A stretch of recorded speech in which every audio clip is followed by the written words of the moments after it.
Future Perfect is an interdisciplinary production company with a focus on live performance, media, visual art, and technology. We have multiple roles. We're not tied down to one role. We're very flexible, we're very malleable, we're very situational. So depending upon what an artist needs or what an organization needs, we understand the needs and then we try to work with them to fulfill that need. So one of the things we do is commission new works.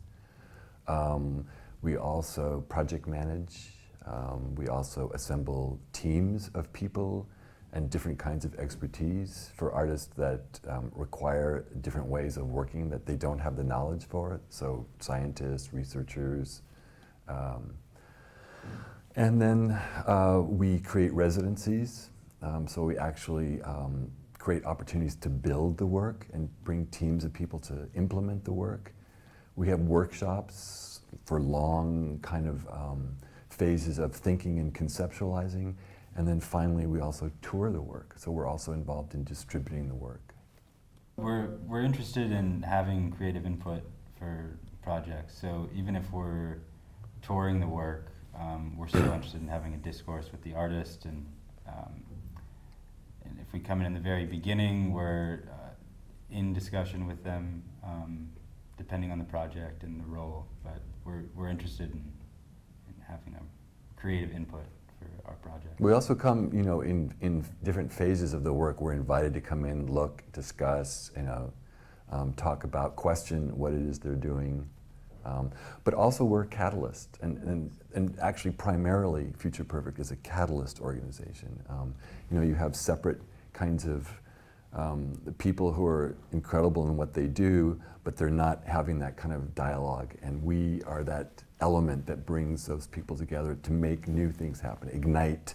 We're igniters of work. Sometimes an artist comes to us. For example, we have a project with a Danish company who is making an underwater concert.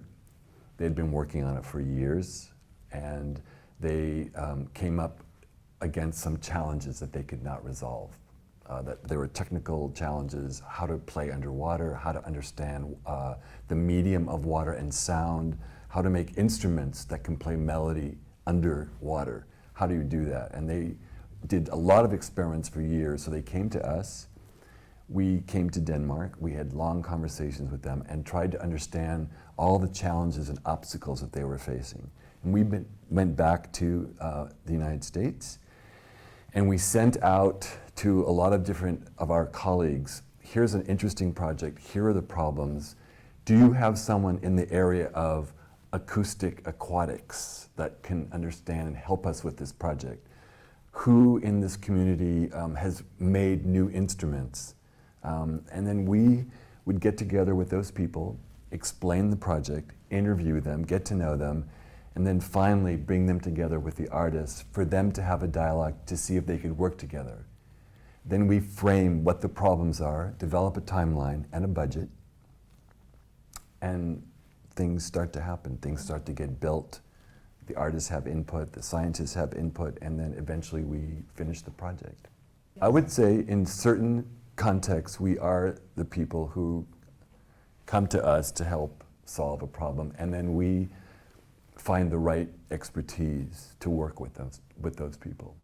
We're interested in more traditional works. We have a artist named Alan Oyen who has a work called Simulacrum that deals with more intercultural issues. And so in a similar way, it's dealing with this kind of intersecting boundaries and discourses. And so we're not only interested in interdisciplinary, but also a kind of cross-cultural or spatial collaboration. We welcome working with performance of traditional kinds of performance. We have actually, we're in a place right now where we've decided we have no boundaries. And we find as much value in traditional forms of performance. They have long chains of continuity. They have lots of important lessons to teach new kinds of technology. We're platform agnostic. Nothing is,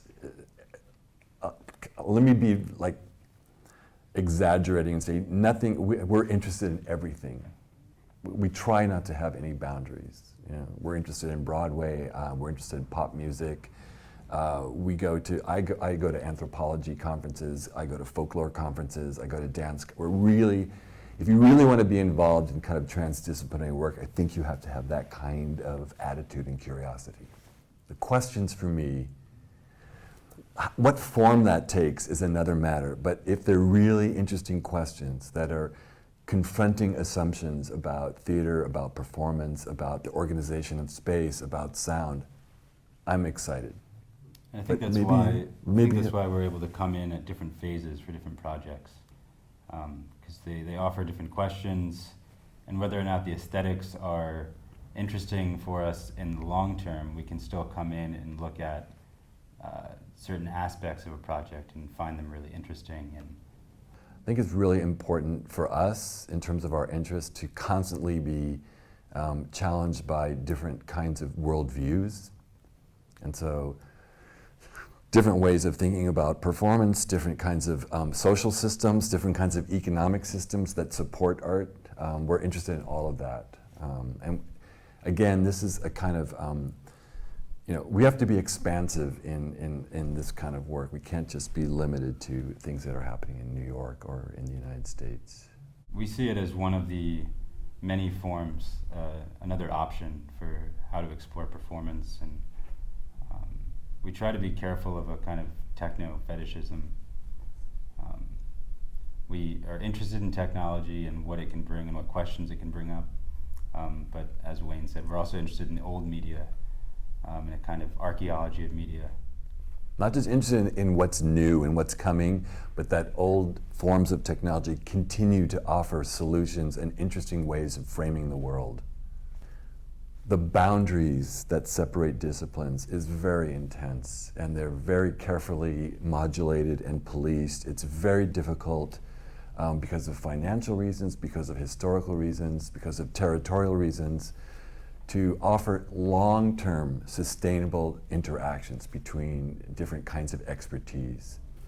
And so one of the exciting things about our organization is we're able to work outside of those organizations, outside of those categories, and create that kind of dialogue that I think is really necessary. Sometimes I feel that the needs of marketing and press sometimes are more concerned with how to explain and how to sell something to an audience than the audience themselves. I find audiences much more curious and much more ready to have different kinds of experiences. I think institutions, I think they've had more problems in their goals to market something, to target specific audiences with specific tastes. We've had difficulties in getting the press to come see work because they don't understand what slot this is going to, is it going to be installation, is it going to be theater, but it's kind of both, and how do we sell this, how do we write about it? And that's another part of what we do, is inform our network and educate our network about these questions of categories and where things fall, and so we try and interface with those questions and bring them up. Well, we've done panels, we do talks, we write about work. The thing that's really exciting for me is being on the production side. In some ways, I'm not going to say always, I don't have to worry about what the press is going to do, what the marketing people are going to do. Our concerns are, what are the interesting questions and how to make them happen? What teams of people do we need to make work? We work on a per project basis, client-based. So we're more akin to a startup or a kind of multimedia organization than a traditional theatrical production company. So we get finances from different ways. Artists pay us, governments pay us, educational institutions pay us, and then we also work with a lot of in-kind donations. So one of our productions, a university gave us a month free of cost to build a whole work, and we used their stage, one of the largest stages, their workshops, their staff.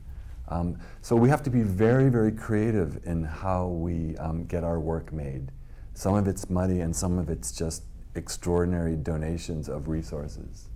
What we're doing now is so exciting to me because we're really working with a lot of projects that are so hybrid and they're bringing up such interesting kinds of questions. I want to continue doing that work. I think we're looking to just do more of what we're doing now and looking to expand our reach, expand our network, expand what kinds of work we're looking at from different locations and bringing those together in a more cohesive way, maybe. At a really deep level, I'm very interested in perception. I'm interested in how different understandings of the world are shaped and the powers that shape those ways of understanding the world. I'm interested in forms of oppression and how people who have power to create language around forms of, to shape language around certain kinds of issues are given more privilege. And in some kind of way, this production company is questioning all of that. And one of the ways that we question that is to play with technology, which in some ways are tools of a dominant culture. And if we can work with artists who are interested in questioning those kinds of technologies and creating different kinds of perceptual experiences, I feel like we are contributing to creating a multiplicity of ways of being in the world. I think that's in some way a deeper place that I come from. As Xander will point out as well, I think we're both attracted to complexity. I think for me, the more complex the project, the more excited I am, because I think the world is made to be too simple than it is. I think it's discussed in very simple terms. If you look at the way in which politicians talk about the world, it's all very, people like to hear black and white, and so if there's any opportunity that we can keep foregrounding how complex the world is, and that rather than running from complexity, we sit with complexity in all of its tensions and frustrations, I think the better the world is going to be. And so we gravitate toward complexity and difficulty. So you're talking about why do you keep trying to confuse the borders, and why do you there's no funding for this? That's why, because complexity for me is the highest form of intimacy and creativity.